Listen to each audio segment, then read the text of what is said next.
Major portion of వాళ్ళ land Israel దగ్గర ఉన్న టెల్ అవీవ్ కానీ మిగతా ప్లేసెస్ కానీ హైఫా కానీ ఇదంతా వాళ్ళు డబ్బులు పెట్టి కొనుక్కున్నారు. ఆ టైంలో 48, 46, 47లో మొత్తం డెజర్ట్ ఉండేది కంప్లీట్గా, అక్కడ ఏం లేదు. సో అక్కడున్న అరబ్స్ ఏం చేశారంటే, ఇక్కడ ఏం చేసుకుంటాం మనం, ఈ పంటలు ఏం చేసుకోలేము, ఇక్కడ అసలు నీళ్ళు లేవు, ఎందుకు పనికిరాని ప్లేస్ అని చెప్పేసి ఇజ్రాయలీస్కి జూస్కి ఇది అమ్ముకుంటే వెళ్ళిపోయారు ల్యాండ్. అది వీళ్ళు కొనుక్కొని మొత్తం పోర్షన్ వాళ్ళ దగ్గర వచ్చినప్పుడు వాళ్ళు state of Israel form చేసుకున్నారన్నమాట.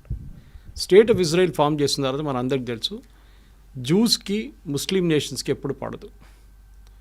Israel ఇప్పుడున్న ఇజ్రాయెల్ చుట్టుపక్కల ఉన్న జార్డన్, సిరియా, లెబనన్, ఈజిప్ట్, ఇంకా ఇటువైపు ప్యాలెస్టైన్, వీళ్ళెవరికి ఇజ్రాయెల్తో పడదు. అందరికన్నా ముందు మనకు తెలుసు 6 Day వార్ అని ఒక వార్ జరిగింది ఇజ్రాయెల్ మీద. ఈ అందరు కలిసి దాడి చేసిన 6 Day వార్లో వీళ్ళందరూ ఒకటే జాయింట్గా ఆపరేట్ చేసి ఇజ్రాయెల్ మీద దాడి చేసినా కానీ ఇజ్రాయెల్ గెలిచారు ఆ వార్. దాంట్లో చాలా మటుకు ఈజిప్ట్ దగ్గర ఉన్న కొంచెం ల్యాండ్, జార్డన్ దగ్గర ఉన్న కొంచెం ల్యాండ్ మొత్తం గుంజుకున్నారు ఇజ్రాయెల్. తర్వాత మనం చూసాం Yasser Arafat PLO, Palestine Liberation Organisation చీఫ్గా ఉండి టెర్రరిస్ట్ గ్రూప్ నుంచి వాళ్ళకి నార్మల్ గ్రూప్కి వచ్చారు. దాని తర్వాత ఇత్సాక్ రబీన్తో అగ్రిమెంట్ సైన్ చేసి పీస్ అగ్రిమెంట్ సైన్ చేసినప్పుడు ఒక శాంతి వాతావరణం వచ్చింది ఆ ఏరియాలో. కానీ దాని తర్వాత మిగిలిన 6 నేషన్స్కి శాంతి వాతావరణం వచ్చిందని చెప్తున్నారు. అంటే వాళ్ళందరూ వెనకకి వెళ్ళిపోయారు. పిఎల్ఓ మెయిన్గా ప్యాలెస్టైన్ లిబరేషన్ ఆర్గనైజేషన్ ఇజ్రాయెల్ని అంగీకరించారు. Israel has a right to exist అని. ఎందుకంటే అరబ్స్కి ఒక ప్రాబ్లం ఏంటంటే ఇజ్రాయెల్ అని రాష్ట్రం ఉండకూడదు. ఈ బేసిక్ ఇప్పుడున్న కూడా అదే ప్రాబ్లం. మీరు చూడండి, ఇరాన్ ఏమంటున్నారు, Israel has no right to exist. అంటే ఇజ్రాయెల్ ఒక దేశంగా ఉండకూడదు, వాళ్ళని మొత్తం వైపౌట్ చేయాలి, జూస్ అనే కమ్యూనిటీ ఉండకూడదు. ఇది వాళ్ళు ఇప్పుడు కాదు, ఇది మన కింగ్ సోలమన్ టైం నుంచి వస్తున్నాం మనం. ఇన్ఫ్యాక్ట్ లోకంలో ఒకటే దేశం ఉంది, ఎప్పుడైనా జూస్కి పారిపోయి వచ్చినప్పుడు వాళ్ళని రండి మా దగ్గర ఉండండి అని చెప్పడానికి లోకంలో ఒకటే దేశం ఉండే ఆ టైంలో. You talking of from the king Solomon time నుంచి, అది భారతదేశం. నాకు ఇప్పుడు కూడా గుర్తుంది, మా ఇంటి నుంచి కేరళలో ఉన్న మా విలేజ్ నుంచి 16 కిలోమీటర్ దూరం క్రాంగనూర్ అని చెప్పి పెద్ద ఒక పోర్ట్ ఉండే ఒక టైంలో. దాని తర్వాత ఒక సునామీ వచ్చినప్పుడు మొత్తం కొట్టుకుపోయింది అది 17th century 16th centuryలో. అప్పుడు దాన్ని కొడుంగలూరు అంటారు ఆ ప్లేస్ని. వెరీ సీకోస్ట్ దగ్గర ఉంటుంది. జూస్ వచ్చి ఫస్ట్ ల్యాండ్ చేసిన ప్లేస్ అది ఇండియాలో. ఇంకోటి ముంబై వైపు కూడా ల్యాండ్ అయ్యారు, అప్పుడు బాంబే. అక్కడ కూడా అక్కడున్న రాజు రండి మాతో ఉండండి అని చెప్పి వాళ్ళకి స్థలం ఇచ్చారు. ఇక్కడ కూడా వాళ్ళకి పెద్ద ఒక స్థలం ఇచ్చారు. వాళ్ళు ఫస్ట్ సినగాగ్ అక్కడ కట్టుకున్నారు, అంటే వాడు గుడి అనుకోండి. అక్కడ నెక్స్ట్ వాళ్ళు కొచ్చిన్కి వెళ్ళారు. మీరు ఇప్పుడు కూడా కొచ్చిన్కి వెళ్తే జ్యూ టౌన్ అని పెద్ద టౌన్ ఉంది అక్కడ ఓల్డ్ కొచ్చిలో, ఫోర్ట్ కొచ్చిలో. కంప్లీట్ జ్యూస్ ఉండేటోళ్ళు అక్కడ, కానీ ఇప్పుడు అందరు వెళ్ళిపోయారు. ఇప్పుడు ఒక 20 మంది ఉన్నారు అక్కడ అంతే. సో చాలా తక్కువ, కానీ అక్కడ పెద్ద ఒక సినగాగ్ ఉంది, చాలా బ్యూటిఫుల్ సినగాగ్ అది. సో జ్యూస్ అనే ఒక కమ్యూనిటీని మనం ఎట్లా అంటే వాళ్ళని ఉండనీయట్లేదు. ఈ అరబ్ నేషన్స్కి జ్యూస్ అంటే అస్సలు పడదు. అది ఇప్పుడు కూడా చూడండి, ఎవరైనా కానివ్వండి. ఇప్పుడు వీళ్ళ కాన్సెప్ట్ ఏంటంటే from the river to the sea is Palestine అని. రివర్ అంటే జార్డన్ రివర్ ఒకవైపు, సీ ఒకవైపు. ఇక్కడ ఇజ్రాయెల్ ఉన్నారు, ఇటువైపు జార్డన్, ఇటువైపు ఏమో ఇప్పుడున్న గాజా స్ట్రిప్. అంటే ఇజ్రాయెల్ ఉండకూడదు నడిమిట్ల, జార్డన్ నుంచి గాజా దాకా, అక్కడి నుంచి సీ దాకా మొత్తం వాళ్ళ దేశమే ఉండాలని చెప్తున్నారు ఎవరు, ప్యాలెస్టీనియన్స్ వాళ్ళు. ఇది అంగీకరిస్తున్నారు అరబ్ నేషన్స్ అందరూ. ఇన్ఫ్యాక్ట్ ఈ పీస్ డీల్ సైన్ చేసిన తర్వాత కూడా మనకందరూ తెలుసు, దానికన్నా ముందు మ్యూనిక్ ఒలింపిక్స్లో 11 మంది ఇజ్రాయేలీ అథ్లీట్స్ చంపారు పిఎల్ఓ. దాని తర్వాత పెద్ద గొడవ జరిగింది. వీళ్ళందరినీ ఎవరో చంపారో వాళ్ళందరినీ పట్టుకొని పిఎల్ఓ వాళ్ళని ఒక్కరి తర్వాత ఒకరు చంపారు సార్ ఇజ్రాయెల్. అప్పుడు ఇజ్రాయెల్ తెలిసింది ఏంటంటే మాకు సర్వైవ్ చేయాలంటే మాకు ఛాన్స్ లేదు, మాకు ఆప్షన్ లేదు, we have to fight to survive. ఎవరు వారిని సింపథైజ్ చేయరు. సింపథైజ్ చేసే చాలా తక్కువ నేషన్స్ ఉన్నారు. ఇన్ఫ్యాక్ట్ ఇందిరాగాంధీ టైంలో పిఎల్ఓకి సపోర్ట్ చేశారు, మన ఇజ్రాయెల్ సపోర్ట్ చేయలేదు. ఒక టెర్రరిస్ట్ ఆర్గనైజేషన్ సపోర్ట్ చేశాం. ఇప్పుడు కూడా మన హమాస్ని ఒక టెర్రరిస్ట్ ఆర్గనైజేషన్గా డిక్లేర్ చేయలేదు, ఈవెన్ మోదీ గవర్నమెంట్ వచ్చిన తర్వాత కూడా. కానీ దానికన్నా ముందు ఇంకా దారుణ పరిస్థితి ఉండే. పిఎల్ఓ లాంటి టెర్రరిస్ట్ ఆర్గనైజేషన్ని భారతదేశం సపోర్ట్ చేస్తుండే. ఓకే, సరే ఆ హిస్టరీ అయిపోయింది. యాసిర్ అరాఫాత్ని ఇజ్రాయెల్ వాళ్ళు చంపేశారు, అది అందరికి తెలుసు. ఫుడ్ పాయిజనింగ్ చేసి ఆయన అవుట్ చేసేసారు కంప్లీట్గా. దాని తర్వాత వాళ్ళు next in command take over చేసుకున్నారు, కానీ వాళ్ళని అందరినీ హమాస్ తెరిమి కొట్టి బయటకు చేసేస్తారు. Hamas is a terrorist organisation. Hamas main sponsor Iran. ఇప్పుడు మనం హిస్టరీకి వస్తున్నాం, ప్రజెంట్ డే హిస్టరీ, పాత హిస్టరీ నుంచి ప్రజెంట్ డే హిస్టరీకి వస్తున్నాం. అటువైపు లెబనన్ అనే కంట్రీలో క్రిస్టియన్ కంట్రీ ఉండేది. ఒక 10-20 సంవత్సరాల ముందు క్రిస్టియన్ కంట్రీ. అది ఇప్పుడు టోటల్ ఇస్లామిక్ అయిపోయింది. అక్కడ ఉన్న క్రిస్టియన్స్ 16% ఎంత ఉన్నారు, వాళ్ళు కూడా అక్కడి నుంచి పారిపోతున్నారు. ఎవరు లేరు ఇప్పుడు అక్కడ, ఎక్కువ ఉన్నారు 6-10% ఉన్నారు అంతే. అక్కడ హెజ్బుల్లా అని చెప్పి ఇంకొక టెర్రరిస్ట్ ఫోర్స్ని ఇరాన్ సపోర్ట్ చేస్తున్నారు. అంటే ఏం చేస్తారు, వీళ్ళకి డబ్బులు ఇస్తారు, వీళ్ళకి ఆయుధాలు ఇస్తారు, వీళ్ళకి కావాల్సిన టెక్నాలజీ ఇస్తారు, వీళ్ళకి కావాల్సిన మారల్ సపోర్ట్ ఇస్తారు, అన్నీ చెప్పిస్తారు ఇరాన్. సో మనకి హమాస్ అయిపోయింది, ఇటువైపు హెజ్బుల్లా అయిపోయింది. హమాస్ అని టెర్రరిస్ట్ ఆర్గనైజేషన్ అక్కడ ప్యాలెస్టీన్ అథారిటీ అని ఉండే, అంటే నడిపించడానికి, అంటే మన వెస్ట్ బ్యాంక్ కానివ్వండి గాజాని అడ్మినిస్టర్ చేయాల్సింది. అక్కడున్న గవర్నమెంట్ పేరు ప్యాలెస్టీనియన్ అథారిటీ. అది పిఎల్ఓ నుంచి వచ్చింది, యాసిర్ అరాఫాట్ టైం నుంచి వచ్చింది అనమాట. కానీ హమాస్ వాళ్ళని ఉండనియట్లేదు అక్కడ. అసలు మీరేం చేయకూడదు ఇక్కడ, మీరు పక్కన జరిగిపోండి అని చెప్పి గాజా నుంచి తరిమి కొట్టేశారు బయటికి.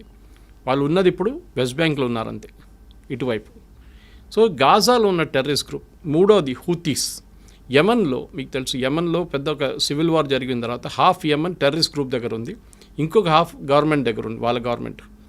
ఈ terrorist group financed again Iran, మొత్తం డబ్బులు ఇచ్చి ఆయుధాలు ఇచ్చి. హూతీస్ అంటారు వాళ్ళు. సో 3 Hలు, హూతీ, హెజ్బుల్లా, హమాస్. వీళ్ళు ముగ్గురు కలిసి ఇజ్రాయెల్ మీద ఎప్పుడు దాడి చేస్తూనే ఉంటారు. సూసైడ్ బాంబ్ అటాక్ ఉండొచ్చు. మనం మర్చిపోకూడదు, చాలామంది అరబ్స్ ఇజ్రాయెల్లో ఉంటారు, పనిచేస్తారు ఇజ్రాయెల్లో. కానీ అప్పుడు కూడా ఇజ్రాయెల్ వాళ్ళని ఉండనిస్తున్నారు, ప్రాబ్లం లేదు. కానీ అప్పుడప్పుడు ఏం చేస్తారంటే ఈ గాజా వైపు నుంచి వచ్చిన వాళ్ళు ఎవరైనా, లేకుంటే ఈ గ్రూప్ నుంచి ఎవరైనా సూసైడ్ బాంబ్ చేస్తారు. బస్ స్టాండ్ దగ్గరనో లేకుంటే సోల్జర్స్ వెళ్తున్న అక్కడ చెక్ పోస్ట్ కాడ వెళ్ళి సూసైడ్ బాంబింగ్ చేస్తారు. అది ఇస్రాయెల్ తర్వాత స్ట్రాటజీ యూజ్ చేసి దాన్ని అడ్డుకున్నారు. ఇదంతా మొదలైంది ఎక్కడంటే October 7th. మనకు అందరు తెలుసు, 2 సంవత్సరాల ముందు October 7th ఇజ్రాయెల్ మీద గాజా నుంచి పెద్ద ఒక దాడి జరిగింది. మేజర్ ఇంటెలిజెన్స్ ఫెయిలియర్ అది, దాంట్లో డౌట్ లేదు. 1000 మంది కనుక చనిపోయారు, 1200 మందిని కిడ్నాప్ చేసి తీసుకెళ్లారు, మన అందరికి తెలుసు అది. దాంట్లో ఇప్పుడు కూడా 48 మంది వాళ్ళ దగ్గర ఉన్నారు, పాలస్టీనియన్ టెర్రరిస్ట్ దగ్గర ఉన్నారు, హమాస్ దగ్గర. హమాస్ ఏం చేశారంటే అక్కడున్న హెల్త్ మినిస్ట్రీ వాళ్ళ దగ్గర ఉంది, అక్కడున్న హాస్పిటల్ కానివ్వండి, స్కూల్ కానివ్వండి, దాని కింద ఇరాన్ నుంచి వచ్చిన డబ్బులు పెట్టి ఒక 10 సంవత్సరాల నుంచి టనల్స్ కట్టుకున్నారు, అండర్గ్రౌండ్ టనల్స్. ఈ అండర్గ్రౌండ్ టనల్స్లో దాచుకుంటారు, ఎందుకంటే వీళ్ళు పైన ఎక్కడ ఉంటే ఇజ్రాయెల్ వచ్చి బాంబు చేసేస్తారు. సో టనల్స్లో ఉంటారని వాళ్ళ స్ట్రాటజీ అది. కానీ ఇజ్రాయెల్ ఇంటెలిజెన్స్ నేను చెప్పినట్లు మొస్సాడ్ వాళ్ళ చాలా ఎఫెక్టివ్. వాళ్ళకి పిన్ పాయింట్ అక్యురసీతో చెప్తారు, ఈ బిల్డింగ్లో ఉన్నారు అని క్లియర్గా చెప్పినప్పుడు కొడతారు. అది ఇస్మాయిల్ హనియా ఇరాన్లో కొట్టినట్లు కానివ్వండి, నస్రుల్లాని మన లెబనాన్లో కొట్టినా కానీ, వీళ్ళందరినీ ఎక్కడున్నా కానీ ఇక్కడున్న హమాస్ వాళ్ళ టెర్రరిస్ట్ గ్రూప్ లీడర్స్ కూడా టార్గెట్ స్పెసిఫిక్గా కొడతారన్నమాట. సో ఏం చేస్తారంటే ఇప్పుడు హమాస్ని కంప్లీట్గా ఫినిష్ చేసేసారు. కానీ ఇప్పుడు కూడా గాజాలో నడుస్తుంది, డైలీ 2-3 ఇజ్రాయలీ సోల్జర్స్ చనిపోతున్నారు. కానీ ఆల్మోస్ట్ వైప్అవుట్ చేసేసారు గాజా నుంచి. అటువైపు వైప్అవుట్ ఉంది, కానీ ఇంకా ఉన్నారు వాళ్ళు హైలీ ట్రైన్డ్ వాళ్ళు. అంటే హైలీ ట్రైన్డ్ అంటే మోటివేటెడ్. అదే టైంలో లెబనాన్ వైపు మొత్తం ఫినిష్ చేసేసారు అక్కడ కూడా. నస్రుల్లాని చంపిన తర్వాత నెక్స్ట్ లెవెల్ లీడర్షిప్ వచ్చిన తర్వాత వాళ్ళని కూడా చంపేశారు. సో నెక్స్ట్ వచ్చి హూతీస్ని US చూసుకుంటున్నారు.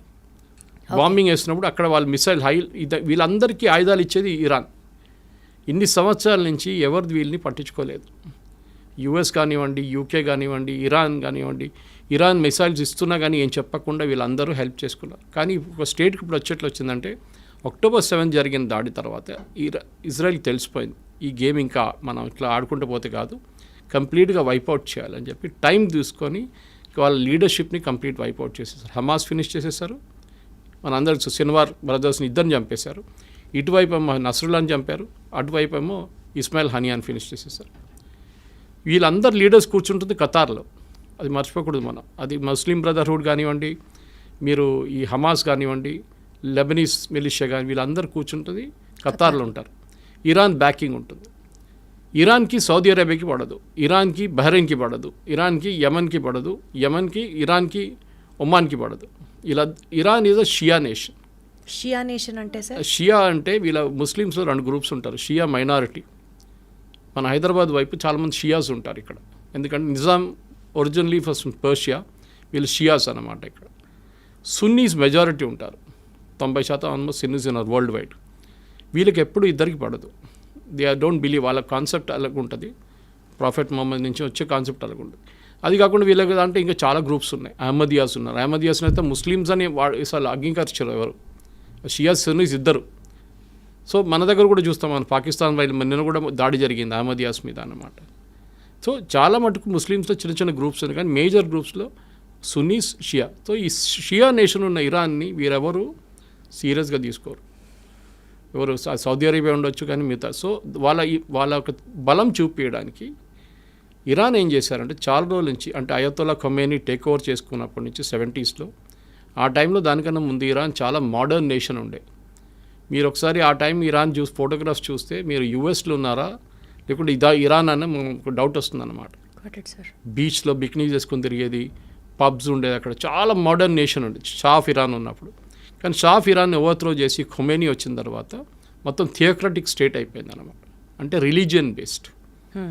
వాళ్ళు ముస్లిం మహిళలు చదువుకోకూడదు, బుర్కాల్లో ఉండాలి, వాళ్ళు ఎవరితో బయట తిరగకూడదు, ఇట్లాంటి చాలా మటుకు స్ట్రిక్ట్ రూల్స్ తీసుకొచ్చారు వాళ్ళు. అట్లా ఉన్నప్పుడు ఏమైపోయింది, థియోక్రటిక్ స్టేట్ అయిపోయింది. ఖొమేనీ చనిపోయిన తర్వాత నెక్స్ట్ ఖొమేనీ వచ్చారు, నడుస్తూనే ఉండే వాళ్ళ రూల్ నడుస్తుంది ఇంకా. కానీ వీళ్ళేం చేస్తారంటే వీళ్ళకి మెయిన్ ఎనిమీ ఇజ్రాయెల్ మీద దాడి చేయాలి. వీళ్ళు డైరెక్ట్గా చేయరు. నేను చెప్పిన ఈ 3 గ్రూప్తోని చేపిస్తారు, హూతీస్, హమాస్, హెజ్బుల్లా. 3 హెచ్లతో పని చేయించుకుంటారు వీళ్ళు.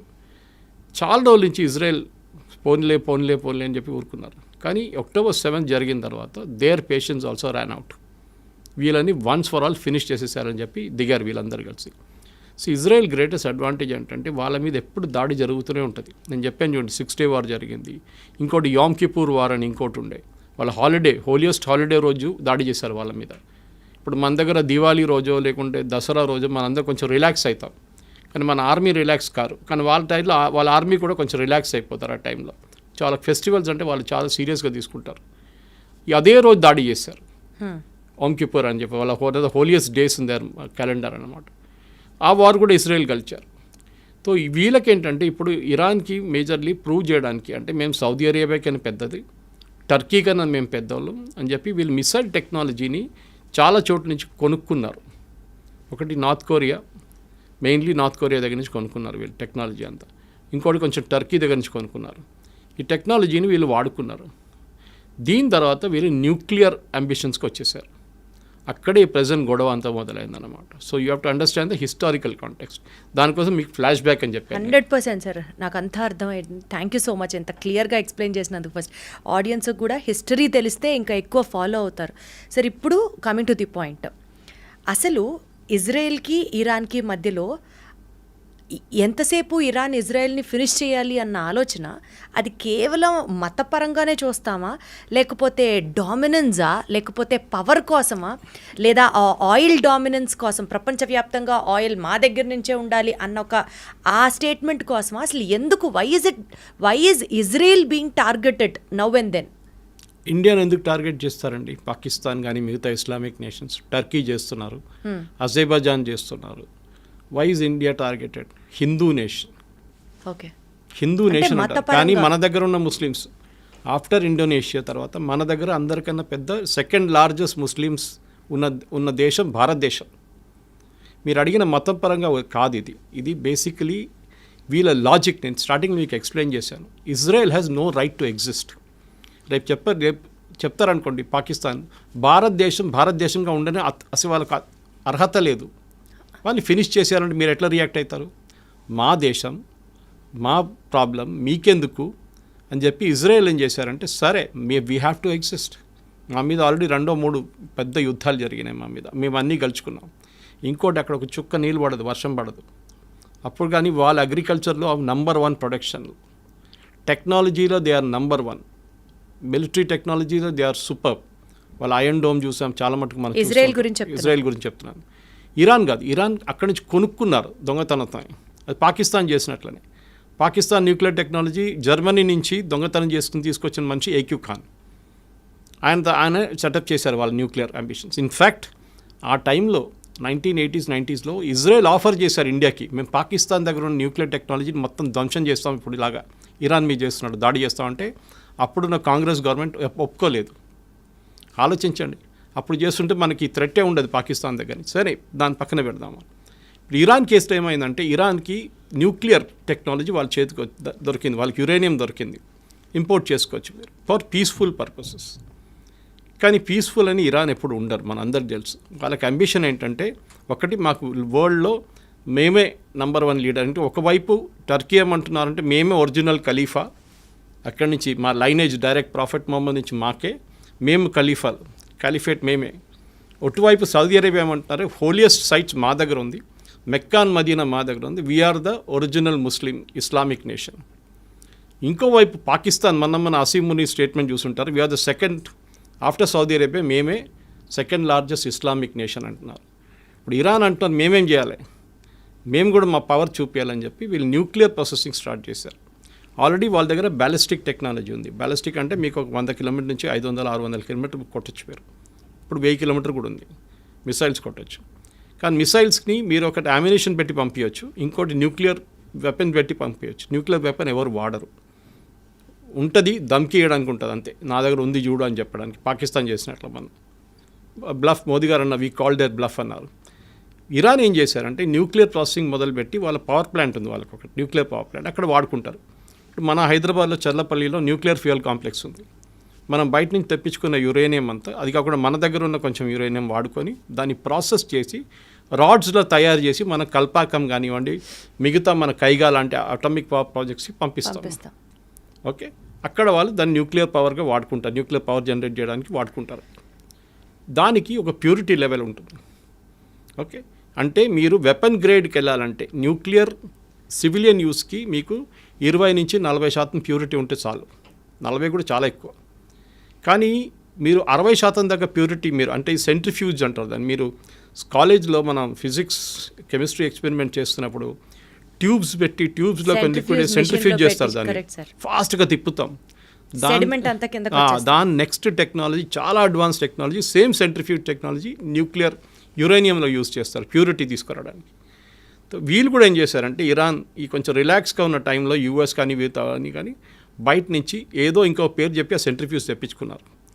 సో వీళ్ళు ప్యూరిటీ ఎక్కువ చేస్తాడం మొదలు పెడితే యూఎస్ వాళ్ళు ప్రెషర్ పెట్టిన తర్వాత మేము బాంబ్ చేస్తాం మీ మీద అని చెప్పిన తర్వాత వాళ్ళు ఏం చేశారు, international atomic energy agency IAEA, వీళ్ళు వరల్డ్ వైడ్ ఒక వాచ్ డాగ్ అంటాం మనం. అంటే ఎక్కడెక్కడ న్యూక్లియర్ టెక్నాలజీ ఉందో వీళ్ళు అక్కడ ఇన్స్పెక్షన్ చేస్తారు. It's UN body, independent UN body అన్నమాట.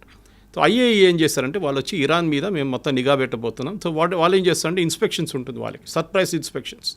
మీరు ఎందుకు వాడుతున్నారు, మీరు ఎక్కడి దాకా వచ్చారు, లేదు చూడండి మేము సివిలియన్కే వాడుకుంటున్నాం, ఆ రికార్డు చూసుకోండి అని చెప్పి అంతా చూపిస్తారు. అది కాకుండా వాళ్ళు CCTV కెమెరా పెడతారు, చాలా హై రెజల్యూషన్, కంటిన్యూస్ మానిటరింగ్ ఉంటుంది ఇరాన్ మీద అన్నమాట. మన మీద కూడా ఉంటుంది, ఒక్కొక్కసారి మనం కూడా డిస్క్లోజ్ చేయాల్సి వస్తుంది. సో అది కాకుండా ఇరాన్ ఏం చేశారంటే ఈ ప్యూరిటీ ఎక్కువ పెంచడం మొదలుపెట్టారు. 50 దాకా వచ్చారు, 50 నుంచి 55కి వచ్చారు. మొన్న 55కి వచ్చినప్పుడు సడన్గా ఇజ్రాయెల్ ప్యానిక్ అయ్యారు. ఎందుకంటే ఒకసారి 60% క్రాస్ చేస్తే వీళ్ళు న్యూక్లియర్ వెపన్స్ తయారు చేయొచ్చు. యురేనియం ప్యూరిటీ 60% కన్నా ఎక్కువ అయితే you can make nuclear weapons. అప్పుడు దాకా మీ సివిలియన్ యూస్కి వాడుకుంటారు. ఆ టైంలో అమెరికా నెగోసియేషన్స్ మొదలుపెట్టారు. మీకు గుర్తుంటుంది, ప్రెసిడెంట్ ట్రంప్ ఇరాన్తో మాట్లాడడం, ఫస్ట్ రౌండ్, సెకండ్ రౌండ్ బహ్రెయిన్లో జరిగింది, ఒమాన్లో జరిగింది టాక్, కానీ ఇక్కడికి వెళ్ళట్లేదు. ఎందుకు ఇరాన్ ఫైనల్ ఏమేంటంటే మాకు బాంబు కావాలి. కానీ వాళ్ళు ఏమంటారు, మేము చేయట్లేదు, చూడండి మేము మంచి అబ్బాయిలు, మేము ఏం చేయట్లేదు. కానీ IAEA ఏం చెప్పారంటే వీళ్ళు చీట్ చేస్తున్నారు, వీళ్ళు కెమెరాలు ఆఫ్ చేసేస్తున్నారు, కెమెరా మీద బట్టలు వేసేస్తున్నారు, ఏదేదో పని చేస్తున్నారు, సెంట్రిఫ్యూజ్ తెప్పించుకుంటున్నారు బయట నుంచి, ప్యూరిటీ ఎక్కువ చేస్తున్నారు.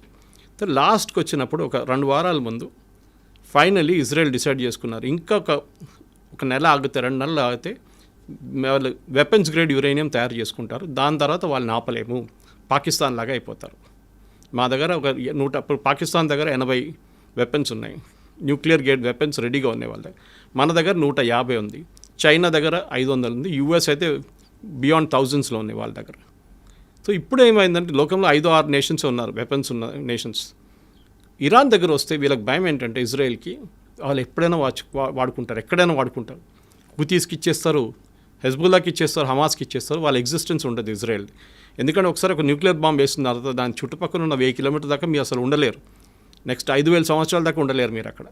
అది కంప్లీట్ అంత రేడియేషన్ ఉంటుందన్నమాట. మనం చూసాం హిరోషిమా నాగసాకిలో ఏం జరిగిందనేది. సో న్యూక్లియర్ డెటనేషన్ అంటే చాలా సీరియస్ ఇష్యూ. దానికోసం మనం ఇప్పుడు డెటనేషన్ చేస్తున్నప్పుడు, మనం టెస్ట్ చేస్తున్నప్పుడు ఏదో ఒక డెజర్ట్లో వెళ్ళి చేసుకుంటాం మనం టెస్ట్. పోఖ్రాన్లో ఎందుకు టెస్ట్ చేస్తామంటే పోఖ్రాన్ డెజర్ట్ నడిమిట్లో ఉంది, మన థార్ డెజర్ట్ నడిమిట్లో రాజస్థాన్లో. అది కూడా లోపలికి తవ్వి 20 కిలోమీటర్ల లోపలికి వెళ్ళి లేకుంటే 15 కిలోమీటర్ల లోపలికి వెళ్ళి అక్కడ మనం వెపన్ పెట్టి టెస్ట్ చేస్తాం దాన్ని. సో రేడియేషన్ పైకి రాకుండా చిన్న ఎర్త్క్వేక్ లాగా ఉంటుంది, భూకంపంగా వస్తుంది ఆ టైంలో. 3-4 రిక్టర్ స్కేల్ మీద వస్తుంది అనమాట. సో ఈ దాంట్లో ఇజ్రాయెల్ ఏం డిసైడ్ చేశారంటే 2 వారాల ముందు వీళ్ళని ఇట్లా ఇవ్వకూడదు, వీళ్ళు తయారు చేసుకుంటే వీళ్ళది ఫస్ట్ వీళ్ళ న్యూక్లియర్ అసెట్స్ మీద కొట్టాలి. సో వీళ్ళు 3-4 సైట్స్ ఉన్నాయి వీళ్ళ దగ్గర. సో ఈ న్యూక్లియర్ అసెట్స్ సివిలియన్ యూజ్ ఒకటే, మీరు కల్పాకం లాంటి రియాక్టర్ కానివ్వండి, కైగా లాంటి రియాక్టర్ అంతా మనకు కనిపిస్తుంది బయట న్యూక్లియర్ ప్లాంట్ అంటే. కానీ న్యూక్లియర్ వెపన్స్ ఎప్పుడు స్టోర్ చేసేది మౌంటైన్స్ లోపల స్టోర్ చేస్తారు. మన పాకిస్తాన్ చూసాం, కిరాణా హిల్స్లో కొట్టాం మనం వాళ్ళ మీద. కొట్టలేదని మనం అంటున్నాం, కానీ జరిగింది. We didn't hit the weapons directly, కానీ దాన్ని కైరానా హిల్స్ ఫేస్ అంటే మౌంటైన్ లోపల ఎంటర్ అయ్యే గేట్ ఉంది చూడండి, అక్కడ కొట్టాం. ఇప్పుడు దాంట్ లోపల ఎంటర్ చేయలేకపోతున్నారు పాకిస్తాన్. అక్కడ ఏం జరిగిందో వాళ్ళకి తెలియదు. ఇజ్రాయెల్ కూడా అదే స్ట్రాటజీ యూజ్ చేశారు. ఇన్ఫ్యాక్ట్ చాలా మటుకు డిఫెన్స్ ఎక్స్పర్ట్స్ ఏమంటున్నారంటే భారతదేశం చేసిన అదే స్ట్రాటజీ పాకిస్తాన్ వ్యతిరేకంగా ఇజ్రాయెల్ చేశారు. ఒకటి ఫస్ట్ వాళ్ళు ఏం చేశారంటే వాళ్ళ ఎయిర్ డిఫెన్స్ కొట్టి పడేశారు మొత్తం. మనం కూడా అదే చేస్తాం. Exactly sir. Chinese air defence system ఉండే మొత్తం ధ్వంసం చేసిన తర్వాత మనకు ఫ్రీ రైడ్ అయిపోయింది. మనకి వాళ్ళ ఎయిర్క్రాఫ్ట్ టేక్ ఆఫ్ చేయలేకపోయినారు, మన రన్వేని కొట్టాం. సో దేవర్ స్టక్. మన వాళ్ళకి ఫ్రీ టైం దొరికింది, మిసైల్స్ కూడా ఎట్లా కావాలంటే అట్లా కొట్టారు మన వాళ్ళు. కానీ ఇప్పుడు ఏం జరిగింది, ఇజ్రాయెల్ కూడా అదే చేశారు ఇరాన్ మీద. కానీ ఇరాన్ దగ్గర ఒక అడ్వాంటేజ్ అంటే పాకిస్తాన్ దగ్గర కాకుండా వాళ్ళ దగ్గర మిసైల్స్ చాలా ఉన్నాయి. ఓవర్ ద ఇయర్స్ ఈ హమాస్ హూతీస్కే వాళ్ళు ఆల్మోస్ట్ 40,000, వీళ్ళు హెజ్బుల్లాకి ఆల్మోస్ట్ 30,000-40,000 మిసైల్స్ ఇచ్చారు వాళ్ళు. దాంట్లో చిన్న మిసైల్స్ ఉంటాయి, పెద్దది ఉంటాయి, బ్యాలిస్టిక్ ఉంటాయి, అన్నీ ఉంటుంది. అది కాకుండా ఇరాన్ దగ్గర కూడా 1,200 మిసైల్స్ ఉన్నాయి వేరియస్ కెపాసిటీస్లో. ఒకటి కొన్ని 100 కిలోమీటర్ డిస్టెన్స్ ఉంటే ఒకటి 500 కిలోమీటర్ డిస్టెన్స్ కొడుతుంది అనమాట. కొన్ని అట్మాస్ఫియర్కి వెళ్ళి మళ్ళీ రీఎంటర్ అవుతుంది. దాన్ని ట్రాక్ చేయడం చాలా డిఫికల్ట్. మన దగ్గర బ్రహ్మోస్ ఉంది చూడండి అట్లాంటిది. సో వాళ్ళు ఇంకో పేర్లు ఉన్నాయి దానికని, మనం బ్రహ్మోస్ అని వాడుకుంటాం. మన దగ్గర అగ్ని ఉంది, మిగతా మన దగ్గర చాలా మటుకు రేంజ్ మిసైల్స్ ఉన్నాయి అనమాట. నాగ్ ఉంది అందరు, యాంటీ ట్యాంక్ మిసైల్స్. ఇరాన్ ఏం చేస్తారంటే ఇప్పుడు ఈ జరిగిన దాడిలో ఫస్ట్ వాళ్ళ మీద దాడి జరిగినప్పుడు ఇజ్రాయెల్ ఏం చేశారంటే వాళ్ళ మేజర్ కమాండర్స్, ఆర్మీ చీఫ్ కానివ్వండి, వాళ్ళ ఎయిర్ ఫోర్స్ చీఫ్ కానివ్వండి, వాళ్ళ మేజర్ ఆర్మీ కమాండర్స్ని 10 మందిని చంపేశారు. సూపర్ ఇంటెలిజెన్స్ అంటే వీళ్ళు ఎక్కడ కూర్చుంటారో ఎవరికి తెలియదు, వాళ్ళకే తెలియదు, వాళ్ళ తోడున్న వాళ్ళకి తెలియకుండా ఇస్రాయెల్లో ఉన్న మొసాడ్ వాళ్ళు ఇరాన్లో వచ్చి అక్కడ ఉండి చేపించారు ఇది. ఇప్పుడు మీకు ఇక్కడ వచ్చే ముందు రికార్డింగ్ ఒకటి వింటున్నాను, వీళ్ళ మొబైల్ ఫోన్స్ ట్రాక్ చేశారంట. అప్పుడు వీళ్ళు ఏం చేశారు, మొబైల్ ఫోన్ ఆఫ్ చేసి పెట్టేశారు. మీరు మొబైల్ ఫోన్ ఆఫ్ చేస్తే మిమ్మల్ని ఎవరు ట్రాక్ చేయలేరు టెక్నికల్గా. కానీ అది కూడా ఇజ్రాయెల్ దగ్గర టెక్నాలజీ ఉందంట. మొబైల్ ఆఫ్ చేస్తే పెడితే కూడా టెక్నాలజీ మీ మొబైల్ని ట్రాక్ చేస్తారంట. సో Israel is super duper smart టెక్నాలజీలో వాళ్ళని. అది కాకుండా ఇంటెలిజెన్స్లో మొసాడ్ లాంటి ఏజెన్సీని ఈవెన్ అమెరికన్ సిఏ పనికిరాదు. They are super. ఇప్పుడు కాదు, ఫస్ట్ టైం కాదు.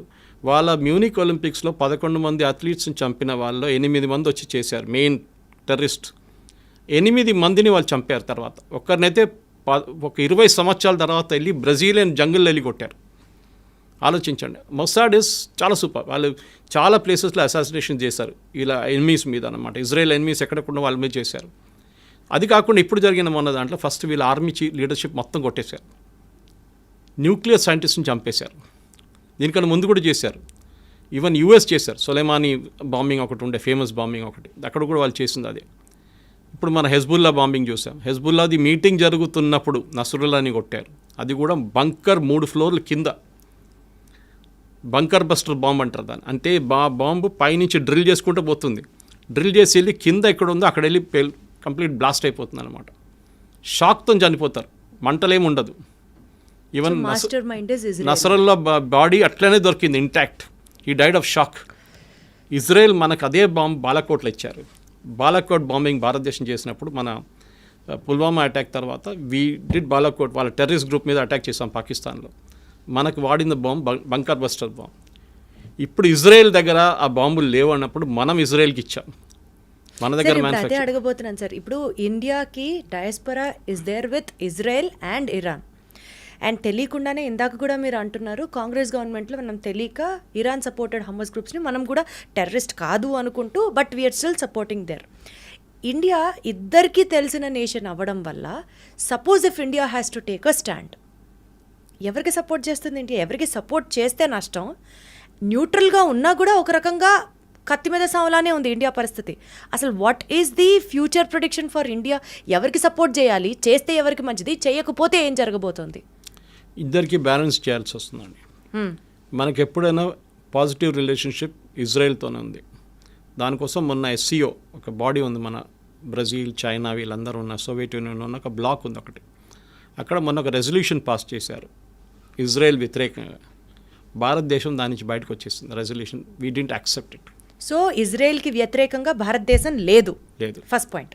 సెకండ్, ఇరాన్తో కూడా మనం ఫ్రెండ్షిప్ పెట్టుకుంటున్నాం. ఎందుకంటే ఇరాన్కి ఏం కావాలంటే వాళ్ళకి తెలుసు వాళ్ళ వైపు నుంచి ఎవరు రావట్లేదు. ఇప్పుడు చూడండి, ఈ వార్లో ఒక్క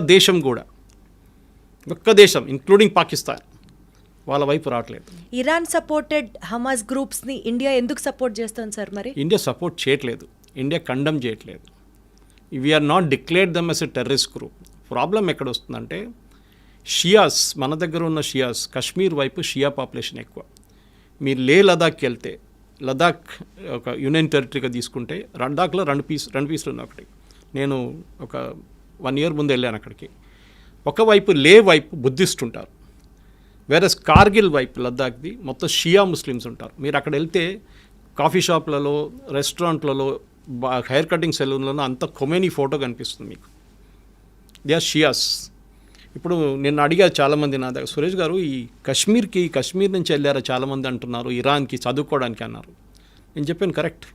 మిగతా ఎవరైనా ఇండియా నుంచి యూఎస్కి వెళ్తారు, యూకేకి వెళ్తారు, యూరోప్కి వెళ్తారు, కెనడాకి వెళ్తారు, ఆస్ట్రేలియాకి వెళ్తారు, కానీ